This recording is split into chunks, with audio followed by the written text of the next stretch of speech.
Today I'm going to show you how I block a sweater. Now this is a headband, not a sweater, but the process is exactly the same. Shocker.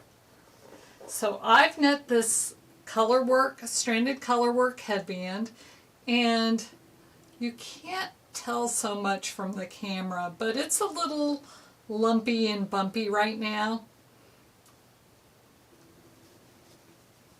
Maybe look at the back and see that. But I am going to block this like I would block a sweater. This is my cast on edge here, and you can see that it's a little bit tighter than my bind off edge. And I can manipulate it so that they look the same, but really this end is a little bit looser. So we'll see what happens after blocking.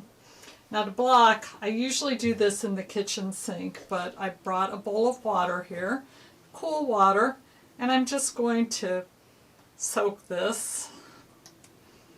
Just make sure that it's all wet.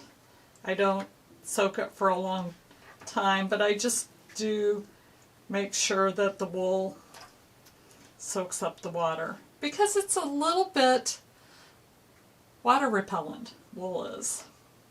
Now I'm going to get a towel and we'll get the excess water out of this, and then we'll move on to the next step.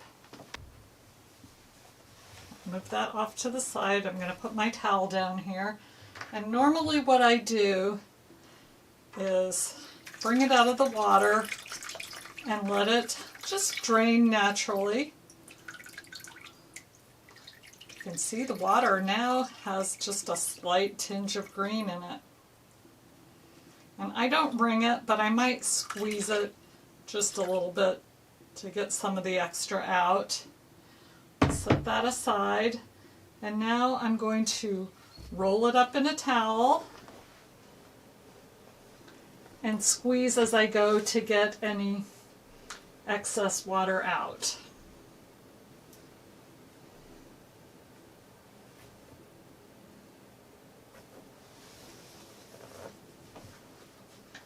The next step is just to lay it flat to dry. And we'll get this the same way as it was before. So this is the cast on edge, and this is the bind off edge.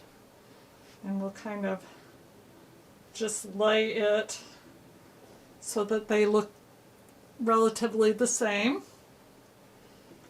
And we just lay it flat to dry. A lot of times I will put a fan on it just to get it to the dry stage a little bit earlier. You can tell right here is my beginning of the round, and there's a little bit of a gap there from the one end of one pattern to the beginning of the other. So that would go on the back of your head. You don't see that on this side of the headband. So we'll let that dry and we'll come back and take a look. Okay, I've let the headband dry. It's much smoother now, and the stitches just look more well defined. And this is, put it the same way, this is the cast on edge, this is the bind off edge, and it still looks a little looser, but more towards the same than before it was blocked. So blocking just really, more than changing the size of an item, just smooths out all the stitches and makes it look a lot more professional.